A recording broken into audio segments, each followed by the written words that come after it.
Hey guys, it's Ben the Coin Geek at Old Pueblo Coin, and today I have an unboxing video for you from NGC.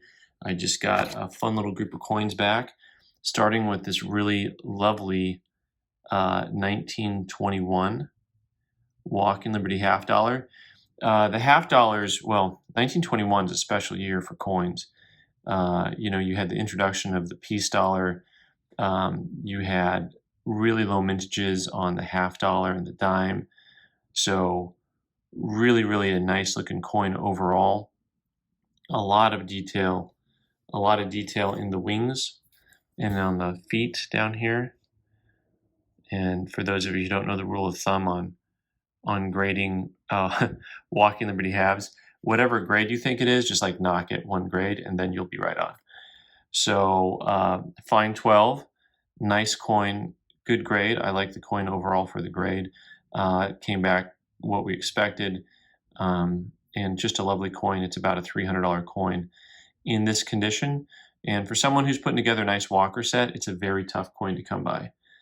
All right, next we got some fun stuff to show you from a couple coins that you've seen before to see how they came back. Now this 1896, a lot of the blue toning to it. We were not expecting a really high grade for the coin, but what we were hoping for was to get a proof-like designation, because you can see that mirrored finish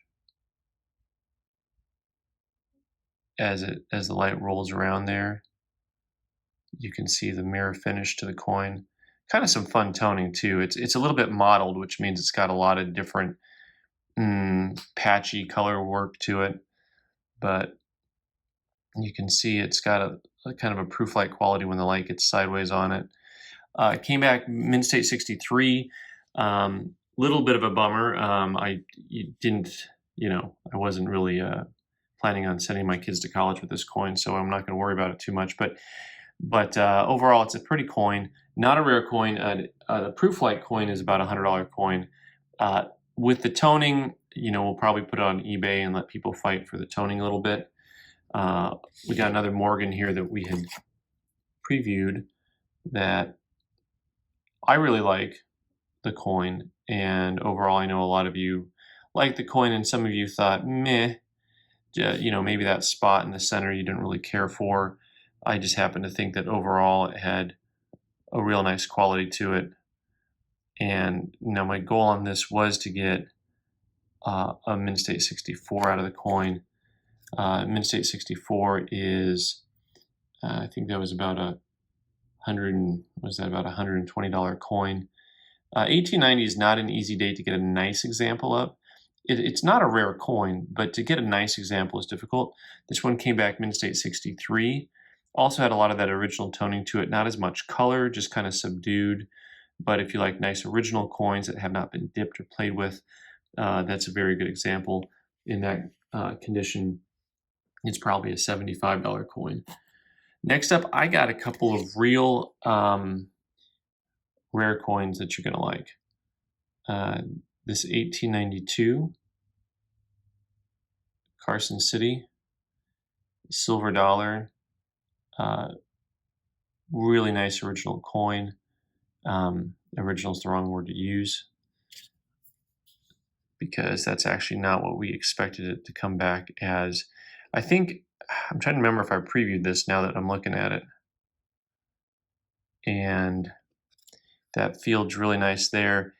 It has, I think, a little bit of a suspicious look as far as these hairlines go. So you'll see some real fine hairlines that kind of go north and south there above the stars and work their way around as you turn the coin.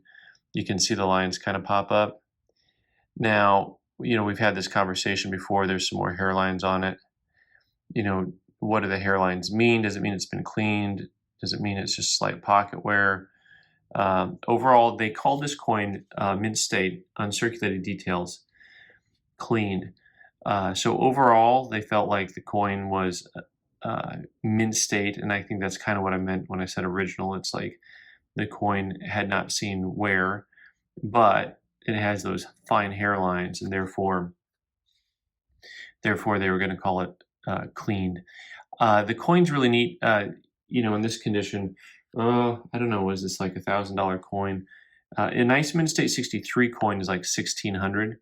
If you, for someone who cracks a coin like this out and just puts it in their album, it's going to show like a $1,600 coin. But I think it's something that's going to be probably right around $1,000 on that guy. Next up, we've got the King is back, another 1893 S Morgan dollar.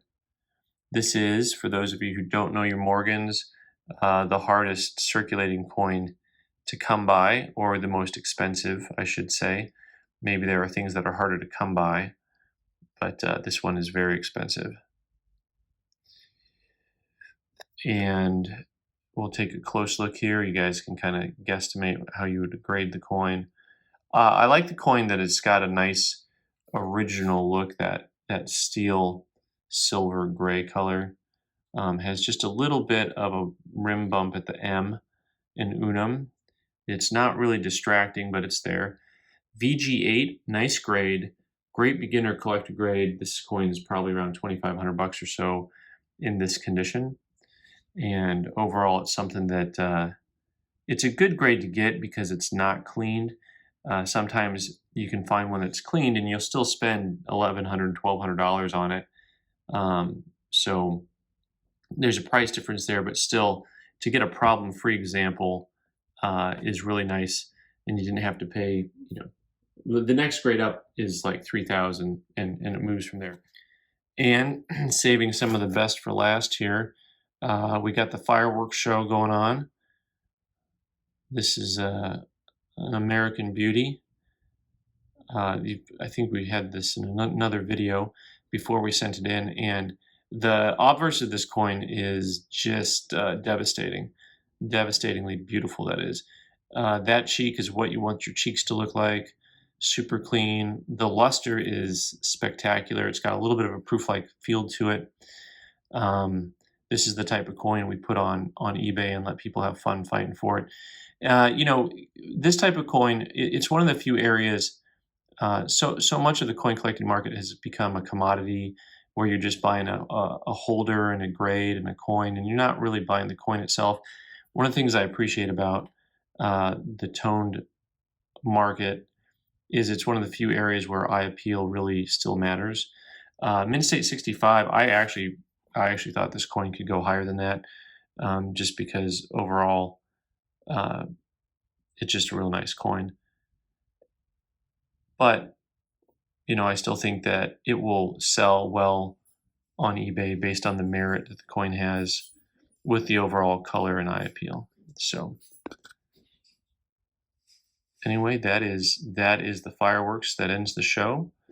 Thanks for watching. I'm Ben the Coin Geek. You can subscribe by clicking on the button in the corner there somewhere and watch more videos on the right side of the screen. Thanks.